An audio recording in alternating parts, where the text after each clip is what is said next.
Bakunze babisobanukirwa official, reka mbasuhuze kandi bifurize gukomeza kugubwa neza aho muri hose mukurikiye ibiganiro n'amakuru bigenda tubagezaho gatanu kuri gatanu. Niki tubazaniye? Ku mugoroba wo ku gatanu ushize mu gihugu cy'u Burundi hongeye guterwa grenade ndetse zikomeretsa abantu bagera kuri 38. Muri abo bantu rero 38 bakomerekejwe n'iyo grenade yatewe Bujumbura, 5 muri bo barakomeye cyangwa se bakomerekejwe bikomeye n'iyo grenade. Gusa bivugwa ko ngo nta numwe wapfiriye muri icyo gitero, ngo kuko abo bose bahise bajyanwa kwa muganga cyangwa se bahise bajyanwa ku bitaro mu maguru mashya. Kuri ubu bakaba bari kwitabwaho mu bitaro biherereye aho hafi. Sasa birasa naho n'ubundi leta y'u Burundi yongeye no kwibasira igihugu cy'u Rwanda igishinja kuba gishyigikira kikanafasha kikanatera inkunga nyine abahungabanya umutekano w'igihugu cy'u Burundi. Uti bimeze biti? Birasa naho leta y'u Burundi yongeye kwikoma u Rwanda ku bisasu byatewe Bujumbura ku wa gatanu mu gihugu cy'u Burundi, ndetse leta y'u Burundi yabitangaje binyuze mu muvugizi wa polisi y'u Burundi Pierre Nkurikiye ubwo yagiranaga ikiganiro n'itangazamakuru. Ni ikiganiro n'itangazamakuru cyabaye ku itariki 11 z'ukwezi kwa gatanu 2024. Muri iki kiganiro rero umuvugizi wa polisi y'u Burundi yemeje ko cyakomerekeje iyo grenade yatewe cyangwa se izo grenade zatewe zakomerekeje abantu 38, ariko 5 muri bo bakaba barembye bikomeye. Sasa yavuze ko nta numwe wapfiriye muri icyo gitero, ngo kuko bahise bajyanwa mu bitaro mu maguru mashya. Kuri ubu bakaba bari kwitabwaho.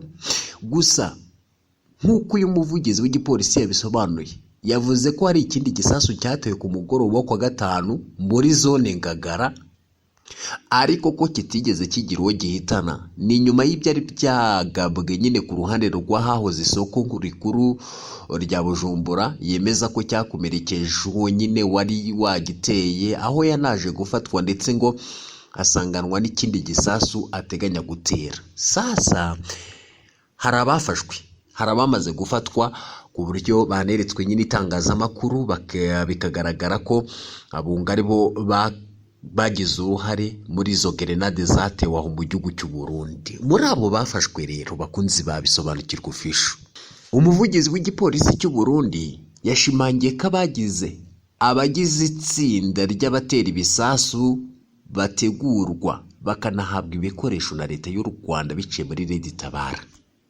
Gusa nanone nk'uko muri kubibona kuri iyi foto turi kubereka mw'abantu mwe, hari umugabo witwa Bob Rugurika.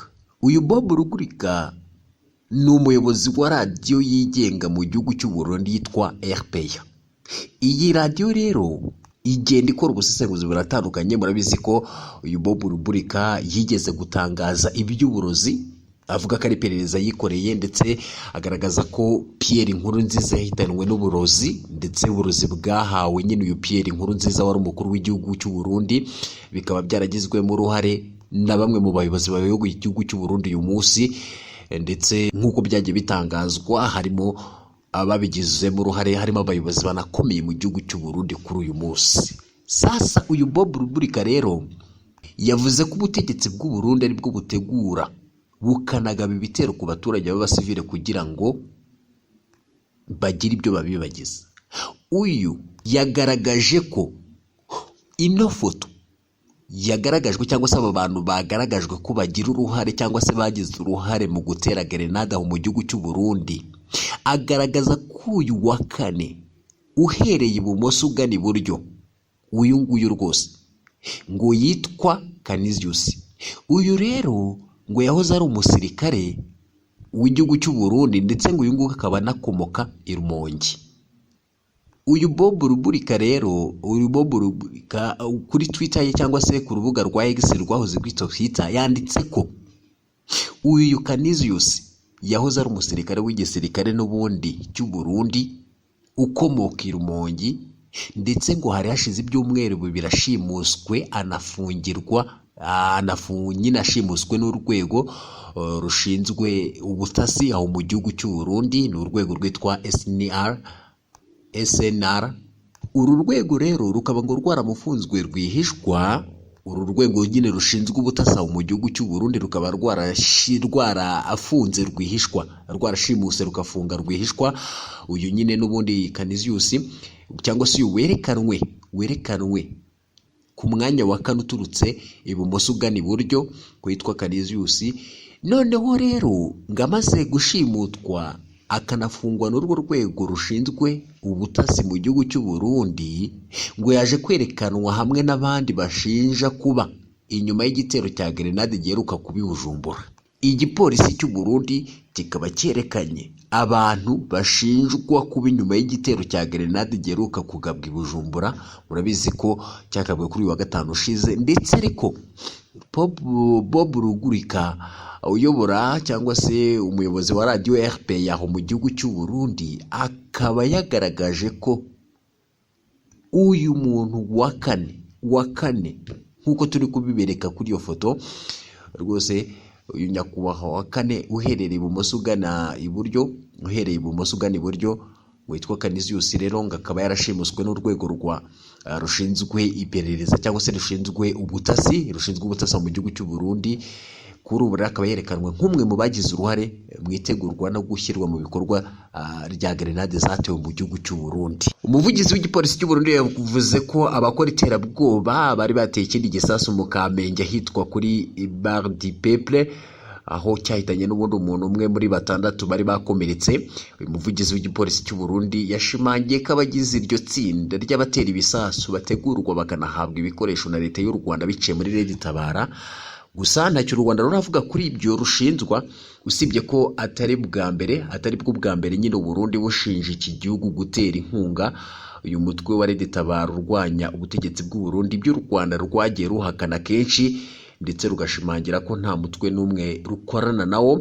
Twakubwira ko rero kimweho igisirikare cy'u Burundi nicyo cyagiye gifatanwa n'imitwe itwaje intwaro cyangwa se itwaje imbunda irimo na FDLR irwanya na leta ya Kigali, nk'uko byanagiye binagaragazwa na raporo z'impuguke z'umuryango w'abibumbye zagiye zigaragaza ko rwose igisirikare cy'u Burundi kiri muri Repubulika Iharanira Demokarasi ya Kongo kandi gifitanye imikoranire n'umutwe urwanya ubutegetsi bw'u Rwanda wa FDLR. Ibyo rero byagaragaye cyane mu burasirazuba bwa Repubulika Iharanira Demokarasi ya Kongo, aho imbonerakure z'u Burundi n'igisirikare cy'icyo gihugu cy'u Burundi bifatikanya ku mugaragaro mu kurwanya M23 mu ntambara ihanganishije uwo mutwe n'ingabo za leta ya Kinshasa mu ntara ya Kivu y'Amajyaruguru. Andi makuru twababwira rero nuko Perezida Kagame n'ubundi yagiriye uruzinduko muri Senegal. Perezida Kagame kuri uyu wa 11 Gicurasi cyangwa se ukwezi kwa gatanu 2024 yagiriye uruzinduko muri Senegal yakirwa na mugenzi we Bassirou Diomaye Faye uherutse gutorerwa kuyobora iki gihugu ndetse na bamwe mu bagize guverinoma y'icyo gihugu. Ni rwo ruzinduko rwa mbere Perezida Kagame agiriye muri icyo gihugu kuva Diomaye Faye yatorerwa kuyobora muri Werurwe cyangwa se mu kwezi kwa gatatu 2024. Ibiro bya Perezida wa Repubulika rero byatangaje ko muri urwo ruzinduko rw'iminsi ibiri Perezida hazagirana ibiganiro na Diomaye Faye, hanyuma yitabira umunsi wa nyuma y'irushanwa rya Basketball Africa League Sahara Conference riri gukinirwa nyine muri icyo gihugu mu murwa mukuru Dakar. Ku munsi wa nyuma y'iryo rushanwa rero ry'amajonjora amakipe azitabira imikino ya nyuma ya bari zabera i Kigali guhera mu mpera za Gicurasi 2024, ndetse twakubwira ko ikipe ihagarariye u Rwanda ari APR BBC. Twakubwira ko rero ubwo byatangazwaga ko Faye yatsinze amatora ku majwi 58% nyuma yo guhirigi cyangwa se yo guhigika umukandida wo mu ishyaka ryari riri ku butegetsi w'inama Duba wahoze ari minisitiri w'intebe w'iki gihugu wagize amajwi 35%. Perezida Kagame yamwohereje ubutumwa bwo kumwifuriza imirimo myiza. Ni ubutumwa Perezida Kagame yatambukije binyuze ku rubuga rwa X rwahoze rwitwa Twitter ku itariki 27 z'ukwezi kwa gatatu 2024. Yagize ati, ndashimira byimazeyo Diomaye Faye kubwo gutorwa kwe kwa perezida wa Senegal. Intsinzi yawe ni ikimenyetso nyakuri cy'icyizere cy'abaturage ba Senegal. Ishimangira cyane kubw'amatora yabaye mu mahoro. Niteguye gukomeza gushimangira umubano mwiza uri hagati y'ibihugu byacu bibiri. Ku itariki 2 Mata cyangwa se ukwezi kwa 4 2024 ubwo Faye yarahiriraga kuyobora Senegal, ni umuhango wari witabiriwe na minisitiri w'intebe w'u Rwanda Dr Ngirente Edouard wahagarariye Perezida Kagame. Banaboneraho cyangwa se baboneraho no kuganira ku ngingo zitandukanye. U Rwanda na Senegal bimaze igihe bifitanye umubano mwiza mu nzego zitandukanye. ambasade y'u Rwanda muri icyo gihugu yafunguwe muri 2011. u Rwanda na Senegal rero rufitanye n'ubundi amasezerano arimo y'ubufatanye